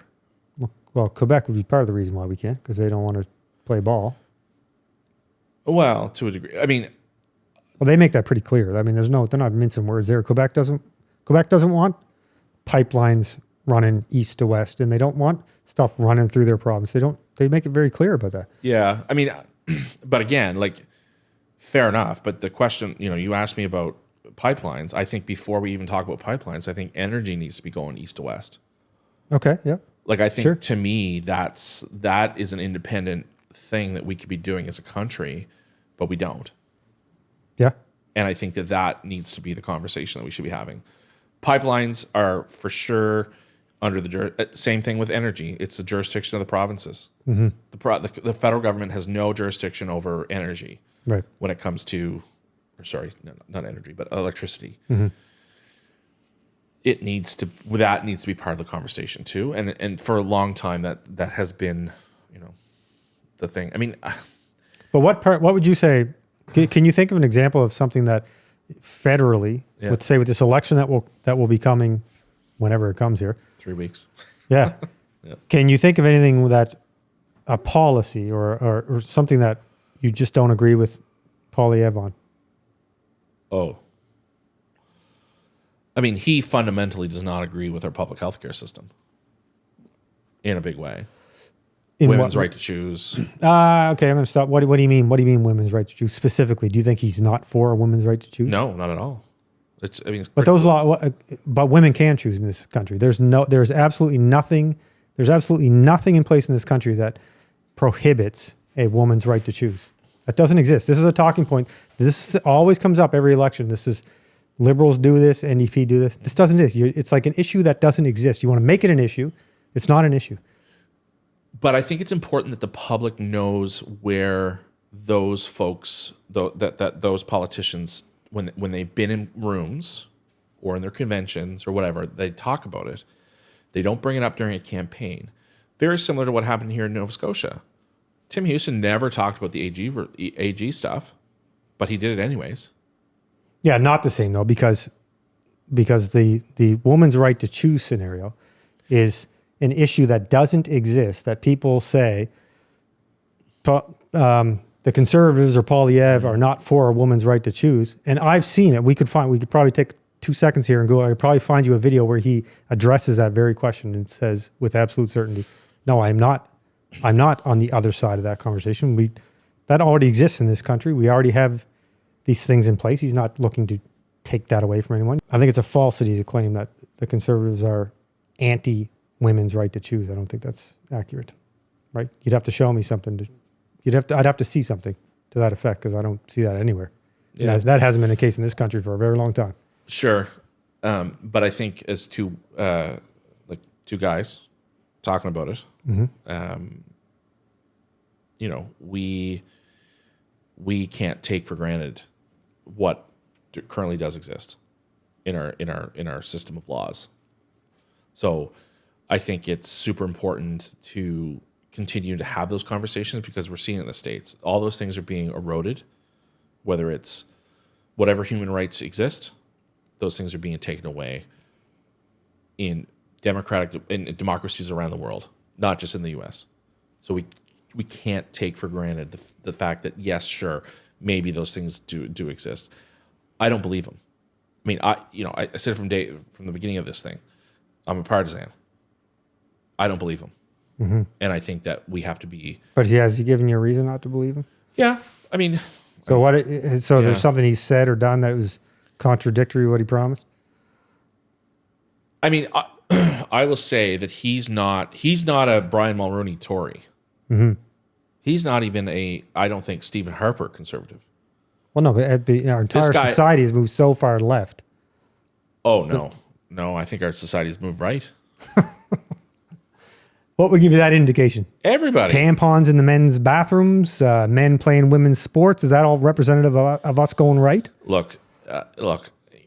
The world is in a situation where those things make us men feel uncomfortable.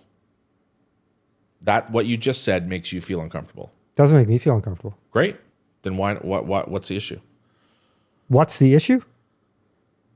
With which one? What you just said, the tampons. What's the issue with men playing women's sports? I got to lay that out for you. Go for it. You're perfectly fine with a biological male playing sports with a biological female, like even par on the same field, smashing into each other. You're okay. I listen. I don't play sports. I think that there's a world where I think we're in a world where people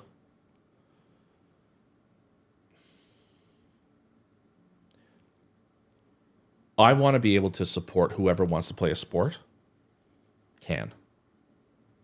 Oh, yeah, regardless of gender equality, gender equity, gender whatever.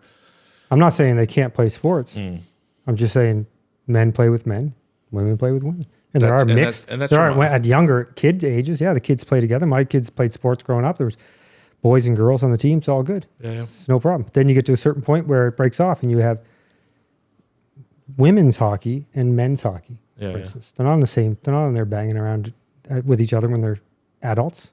Someone's going to get hurt. And so to go back to what you said, can you give me an example then of how you think we are as a society are further right now than we were? Yeah. I think that Trump has been able to sort of get into the back of our minds around whether it's race or gender equality or whatever, and it's the populism thing, right? It's he's poking around at the back of our heads around some of our thoughts that is sort of been suppressed for so many years, and I think that that's coming out more and more in public.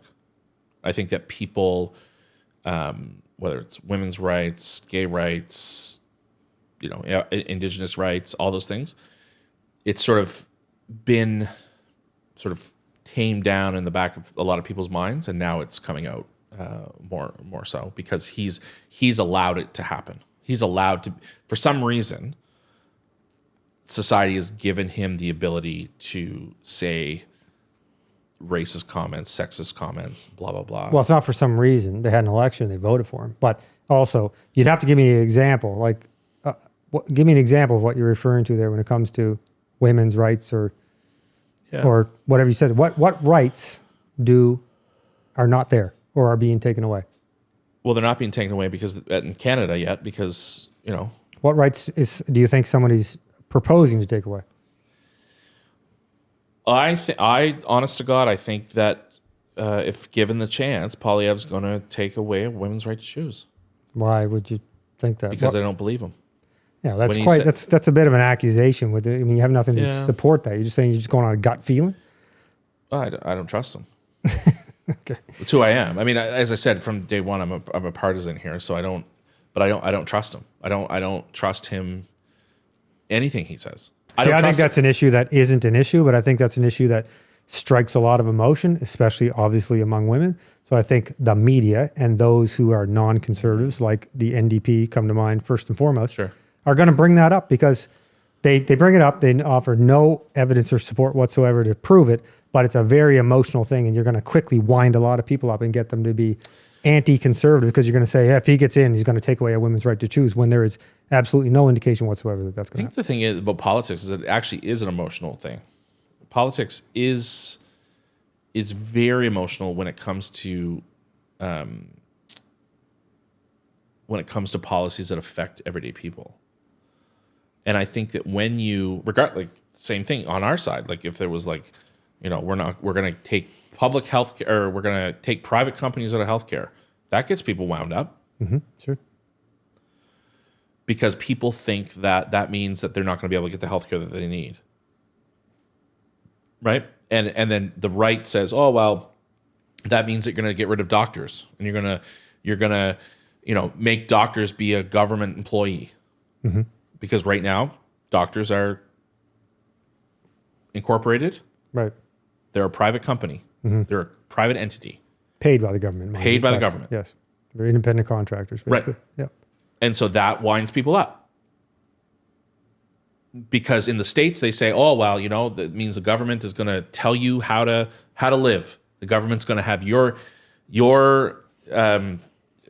their argument is, well, the government's going to be able to tell you how to live, how to do your thing, da-da-da-da-da. That's not true. Well, it's as real a possibility as the things that you're saying could happen. My point is, and government control has been ever increasing, especially in the past 10 years. There has been more government telling us what to do in the past 10 years than previous. Where now we can't say what we used to say. We have to play along with everybody's illusions of themselves. We have to use your pronouns. We're being forced language. So yes, that's a very real thing. So I could see how somebody would be nervous about that getting even worse since it's already happening and has been, right? Yeah, and for me, like I think that allowing people to, I see it as allowing people to learn as an option. You mentioned the pronoun stuff. Like I think it's important for us to understand that. It's important for us to name those things. It's important for us to ask questions. Same thing with whether it's government accountability or whatever the topic is. I think it's important for us to be able to ask important questions of our neighbors, of our friends, of our, whatever. I think that we're getting to a good spot when it comes to those things. But politics is such an important role in our life, regardless of the small p politics of a company to the big P politics of a country. Mm-hmm. We just got to respect one another. Sure. At the end of the day, I respect you. I respect the people. I respect my friends, my neighbors, blah, blah, blah. Sure. Doesn't mean I'm a bad human or you're a bad human because we disagree. And I think ultimately that's what I'm trying to do in my day-to-day when it comes to politics. And I think, sometimes you just agree to disagree. Yeah, sure. Of course, that's going to happen. Yeah, you're going to get to that point where you agree to disagree. Generally speaking, I am of the mind of small government, as small as possible, right. as Fair efficient enough. as possible. I think the government should have as little to do with our lives as possible. They're basically, whatever the jurisdiction is, we elect them to manage the business of whatever that jurisdiction is, whether that's municipal or provincial, federal, whatever it is. But Sure. Stay out of my life. Sure. I don't need the government to tell me what to do or what to think or how to speak or what I'm allowed to say. None of that. The government. Right. I don't want the government to have any say in any of that. Right. And in this country, it's forever going further in that direction, it seems. In the last 10 years, more and more in that direction. And that's a very dangerous place to be heading. And they want it to go further. They want it to go further than it is. So for somebody like me who thinks, we don't have the free speech that they have, say, in the U.S. No, I don't think anywhere in the world has the free speech that they have. But to me, that's at the very top of the list of everything that we should be entitled to is free speech. Well, and you look at, go back to, what, in Nova Scotia is the first parliamentary democracy outside of the UK, and North America is here. Mm-hmm. And Joe Howe stood on his feet for hours on end to respond to the idea that the media have a role to play in our life. Mm-hmm. And more, as you said, more and more, it's less and less. Yeah. Yeah. And that's bad. Right. It's bad for everybody. Yeah. And I think that I think it's no coincidence that the less and less of media telling everybody like it is and telling the truth, the more polarizing this becomes, because we just get, here's a bit of news, here's how you should feel about it. And that goes both ways. So Fox News is saying, here's some news and here's how you should feel about it from a right-winger's perspective, and CNN's the other way. Like, I'm not suggesting it's all one way, but nowadays you got to kind of watch both and then realize, okay, the answer's somewhere in the middle. Right. It's up to us. Yes. As humans, as people, voters, as just citizens. But like you said, not everybody has time to research the news. What you would hope is that you could turn on your local national broadcast and that you could that you could confide in the fact that what the information you're getting is truthful. Yeah. I mean, that's not how it is anymore. That's part of the problem. So you have, Yeah. it's a combination of the technology that now exists. Totally. 100%. You know, that's why things like this happen. These, you know, YouTube channels and podcasts is because the technology exists now. Totally. You know, the podcast thing basically started with our boy Tom Green. Right? Yeah. You know what I mean? This Canadian boy, Canadian guy started, really. I mean, you can see the episode where Joe Rogan was on essentially his podcast, and you can see the light go off or turn on in Rogan's head, where he kind of went, "Oh shit, how do I do this? Monetize this?" Yeah, right. Totally. But yeah, I you know, so to come back to it, and, you know, we had a good conversation here. You and I clearly don't agree on a number of things, but we still have a conversation. Like, we're not going to get up and fuck you and get out of here. Flip the table over and be done with it. This is. But here's the thing: like, you ask me questions, I ask you questions. Right. It's about giving. Again, don't need to agree, but we give each other a space to be respectful. Sure. And then be done with it. Like, sure. I'm going to leave here and I'm going to be like, that was awesome. Mm-hmm. And how do we teach people how to do this? Sure. I think that's our job. Sure. Yeah, sure it is. I mean, some of it comes to emotional intelligence. And there's different. I mean, I'm in the construction industry, right? Totally. So I can't put up a friggin' anything. I can't build anything. But I mean, I have quote unquote political conversations sometimes when I'll walk into a house and the boys are hanging drywall. Sure. Yeah. And something political will come up. Like, let's say, you know, it might start with something like "fuck Trudeau." Yeah. You know what I mean? Yeah. But nevertheless, we're about to have a political conversation. Yeah, totally. And so, not everyone's going to sit like this and have this kind of conversation. Sometimes it's at a different kind of level, and sometimes it's at a level of sophistication beyond what I'm going to put forth. But yeah, well, I think it's just a matter of how. I think we got to teach each other how to friggin' have these conversations. Like, that's the thing that I don't. It just this where I was saying earlier before we went on the air. I was like, I want to do this too. Like, I want to be able to have that conversation where if you and I are going to sit down and have a keys, then let's sit down and have a conversation. Right. And just talk. Like, I don't know. But I guess that's me being a privileged white guy to be able to do that. There are people that can't. You know what I mean? Like, sure. I don't know. Anyways, I don't think it has anything to do with your race, but I know where you're coming from. But you know what I mean? Yeah. No, well, yeah. But it's also, I make good money. But I think there's a space where we gotta be able to have these conversations that don't end up with the table being flipped. Sure. Yeah, sure. And I think it's easy enough to do. I think it starts with people just being willing to have the conversation, to even just start the conversation. Fair enough. Yeah, right? Yeah. Being willing to just hear me out for a second, and then for me to say, okay, let me hear you out for a second. And you still might leave going, nah, man, you're something wrong with you. Yeah, but you're a nut job. But like, not you, but you know what I mean? Like, if we can have those conversations and leave without a blow up, I think it's really important. Yeah. Because just depending on where we are in the world, like, I think we're more vulnerable now than ever when it comes to. I agree. I absolutely. I agree 100%. I think it's which makes it even more important now for us, all of us, for us to get the real information, because I think we're so hung up on some of these things that they just aren't important. Fair enough. In the big picture. And there's these other very important issues that are kind of,